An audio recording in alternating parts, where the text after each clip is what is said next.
Ayo, maka harta yang kita miliki ini 3 aja. Kata Nabi 3 jenis hartamu yang kau miliki. 1, yang habis kau sedekahkan. Ya? Pergi jalan-jalan tiba-tiba dapat petani yang miskin, kasih. Itulah yang tidak bisa diganggu gugat oleh saudara kita. Dan itu yang Allah ganti berkali-kali lipat. Coba, Quran menjelaskan. Kau belanjakan hartamu di jalan agama Allah, ibaratnya bahasanya. 1 biji, tumbuh 7 bulir. 7 bulir itu 7 batang. Dan setiap batangnya mengandung 100 biji. Artinya, sedekah 1, Allah ganti 700 kali lipat. Bukan 10 kali lipat. 700 kali lipat. Lalu kenapa saya miskin, Ustaz? Karena Bapak bermental miskin. Apa mental miskin? Minta terus. Modal, tidak mau bersedekah. Sedekah supaya bisa kaya. Jangan kaya baru bersedekah. Mana ada orang bangkrut gara-gara sedekah? Coba tunjukkan saya, ada enggak keluarga Bapak Ibu yang bangkrut gara-gara sedekah? Ustaz, itu pacik saya, paman saya. Oh, kaya sekali dia, Ustaz. Cuma karena rajin bantu orang, dia jadi bangkrut. Enggak. Yang bangkrut gara-gara judi, narkoba, selingkuh. Itu bukan poligami ya, selingkuh. Selingkuh. Ini ibu sensitif betul kalau kita cerita poligami. Ibu boleh tidak setuju poligami, tapi jangan menghina. Karena itu syariat. Boleh tidak setuju. Kata istri saya tidak ada urusan. Silahkan poligami, yang penting bukan suami saya. Yang itu. Jadi masalah saya. Saya bilang, iya ibu. Dia bilang, banyak jalan menuju surga. Memang banyak, tapi macet. Ini jalur tol. Ibu saya cerita di Makassar, ibu. Cerita-cerita. Ibu-ibu, dalam Al-Quran itu kan ada 4 tipe rumah tangga. 1, suaminya berislam, beriman, istrinya kafir. Nah, suaminya beriman, istrinya kafir. Siapa? Nabi Lut alaihissalam. Yang kedua, istrinya beriman, suaminya kafir. Siapa? Fir'aun laknatullah alaih. Yang ketiga, istrinya kafir, suaminya kafir. Siapa? Abu Lahab laknatullah alaih. Yang keempat, suaminya beriman, istrinya beriman. Siapa? Ibrahim alaihissalam. Kira-kira ibu-ibu pilih mana? Ibrahim alaihissalam. Tapi ingat, Ibrahim alaihissalam itu 2 istrinya.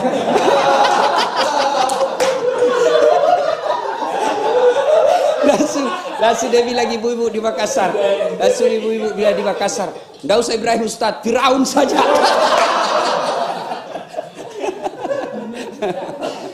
Bapak, saudara-saudara sekalian ya. Jadi yang bangkrut tidak ada karena kebaikan. Sedekah.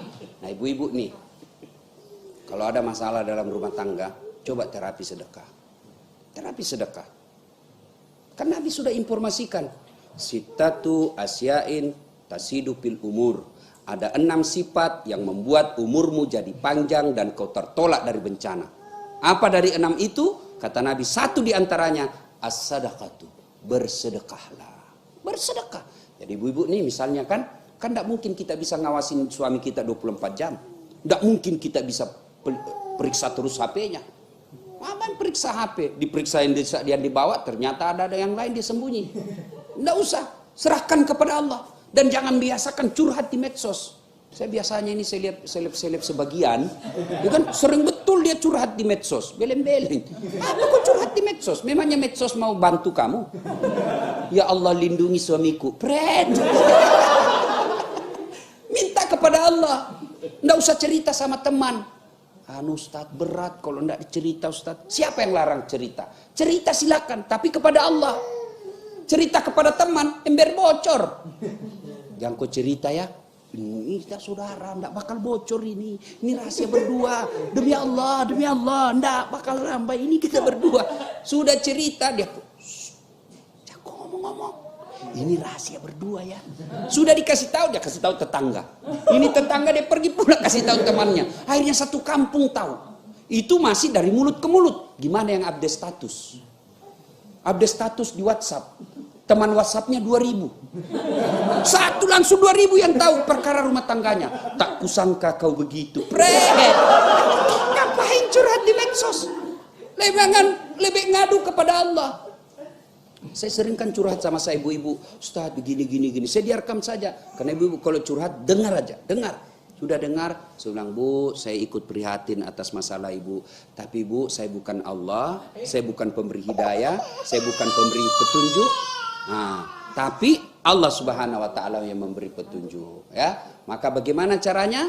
Caranya adalah sampaikan curahan ibu. Nah, itu bedanya suami dengan laki-laki. Nah, suami tidak bergerak itu kalau jatuh. Itu bedanya suami. Makanya kenapa surga berada di bawah telapak kaki ibu. Ya kan? Kalau kita suami, ya anakmu jatuh. Coba, saya kan sering lihat itu di pesawat. Kan kadang-kala itu ibu-ibu kasihan kalau nangis anaknya. Kalau di pesawat kan sakit telinganya. Istri itu, kalau kita kan biasa gengsi. Kalau istri, dia lari. Dia bawa lari ke bawah lah ke cabin, di cabin jalan di lorong-lorong pesawat. Coba kalau suami langsung itu bedanya. Makanya kenapa Nabi mengatakan al-jannatu tahta aqdamil ummahat. Surga itu berada di bawah telapak kaki ibu. Lalu kenapa Nabi ketika ditanya, "Ya Rasulullah, setelah Allah dan Rasulnya siapa yang saya taati?" Apa jawaban Nabi? Ibumu. Setelah itu siapa ya Rasul?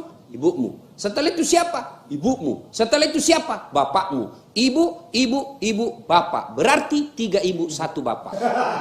Ya salah paham lagi bapak. Nah, bersedekah. Ya, kembali kepada yang tadi curhat-curhat. Tidak usah curhat sama manusia. Sudah saya dengar curhatan, saya bilang, Ibu, saya bukan pemberi hidayah. Saya hanya bisa mendengar ibu. Coba sampaikanlah curhatan hati ibu itu kepada Allah. Gimana caranya Ustaz? Ya sholat. Saya berdoa Ustaz. Berdoa tapi di Facebook. Sibuknya itu Tuhan mau baca statusmu. Di mana berdoa? Dalam sholat hajat. Berdoa saya tidak tahu Ustaz. Masa ibu tidak tahu berdoa? Apa yang ibu mau? Saya mau suamiku baik. Itulah doanya. Ya Allah berikan saya istri suami yang baik. Berdoa itu Bu, bukan pergi ke toko buku, beli buku, menghafal. Bukan, berdoa itu bukan menghafal. Nanti bingung malaikat. Belum lagi cara pengucapannya salah, ibu tidak tahu artinya. Berdoa itu curhat. Ya Allah, Engkau sudah tahu apa yang ku mau, maka kabulkanlah ya Allah. Ya Allah, saya tidak tahu menyusun kata-kata, tapi Kau sudah tahu dalam hatiku ya Allah. Itulah yang ku mau, berikan cepat ya Allah. Boleh. Daripada ibu bahasa Arab tidak tahu artinya, nanti bingung malaikat. Malaikat apa maksudnya ini? Dia mau supaya suaminya soleh tapi doa yang diminta, doa minta hujan. Kan bingung kan? Maka tidak harus. Jadi sampaikan, ketika ibu ada masalah, curhatlah. Curhatnya kepada Allah. Sudah itu, lengkapi dengan tolak balas sedekah. Ya Allah, tidak mungkin saya bisa jaga suamiku 24 jam. Engkau yang maha menjaga ya Allah. Maka jagalah suami saya ya Allah.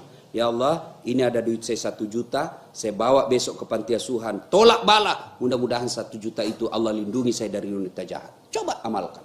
Coba amalkan itu. Cuma yang jadi masalah kalau suaminya juga bangun sholat tengah malam. Ya dia sudah tahu rumusnya. Ya Allah capek sudah saya lihat istri saya ya Allah. Ngamuk-ngamuk aja kerjanya ya Allah. Ini ada duitku 1 juta ya Allah, saya bawa tolak bala besok ya. Bingung malaikat, yang mana doanya dikabulkan. Sedekahlah. Sedekah itu tolak bala. Maksudnya apa Ustaz? 2020 di Ramadan kemarin itu yang disebut Lailatul Qadar. Lailatul Qadar itu malam penentuan, ditentukan apa yang terjadi. Setiap hamba 1 tahun yang akan datang. 2001 bulan 9 Allah sudah tulis di buku catatan saya bahwa dia tabrakan. Tapi karena saya bersedekah dan orang yang beri sedekah dia berdoa, dan itu doanya fakir miskin itu makbul, doa orang terannya itu makbul. Ya Allah panjangkan umurnya dasat latif, ya Allah hindarkan dari segala maha percaya. Akhirnya yang tadinya tabrakan di bulan 9 Allah cabut. Maka bersedekah. Nah, ada anak kita mau masuk universitas favorit, kita takut dia tidak lulus, tolak bala. Tidak lulus itu bencana buat kita, maka tolak bala dengan sedekah.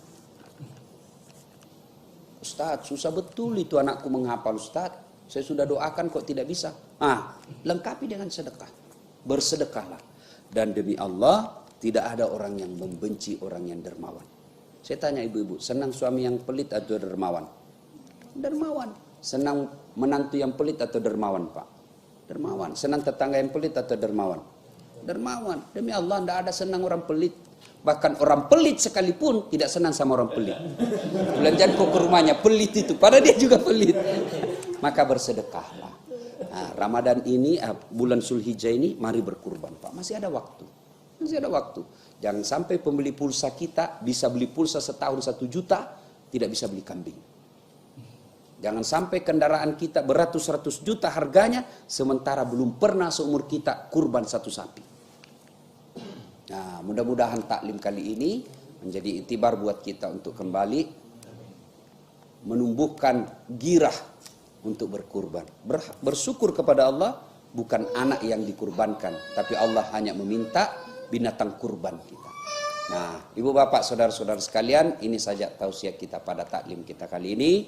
Terima kasih atas waktu dan kesempatannya. Lebih dan kurangnya mohon dimaafkan. Assalamualaikum warahmatullahi wabarakatuh. Waalaikumsalam.